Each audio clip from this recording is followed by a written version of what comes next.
అశ్వమేధం భూత. ఇలా చెప్పేసరికి అశ్వమేధ యాగం అనగానే పుట్టిన పవిత్ర అభిప్రాయం అంతా భూతేనా అనిపిస్తుంది. అవును, భూతే. కానీ ఆ రోజుల్లో ఆ భూతే పవిత్రంగా ఉండేది. అవి మన రోజులు కావు. దానిని ఆ రోజుల్లో రహస్యంగా ఉంచుకోవాలని నాకు చింతలేదు. తప్పు పని అనుకుంటే కదా రహస్యంగా ఉంచాల్సింది. మద్యపానం సదాచారం అయినప్పుడు దొంగతనంగా బీరు తాగుతాడా? భూతు పని మంత్రపూతము పవిత్రము అయిన రోజుల్లో దానికి దాపరికం ఎందుకు? అశ్వమేధ తంతు.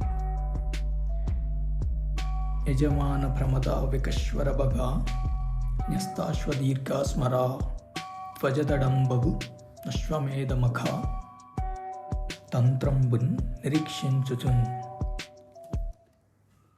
అంటే యజమాని అశ్వమేధ యజ్ఞం చేస్తూ ఉన్న అతని యొక్క ప్రమద భార్య యొక్క వికశ్వర విప్పారిన భగ స్త్రీ అవయవం నస్త ఉంచబడిన అశ్వం గుర్రం దీర్ఘ పొడుగైన స్మరధ్వజదడంబు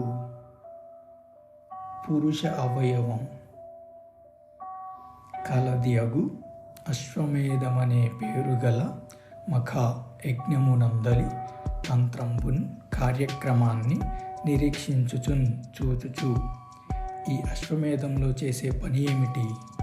గుర్రం లింగాన్ని యజ్ఞం చేసేవాని భార్య తన యోనిలో పెట్టుకోవటం.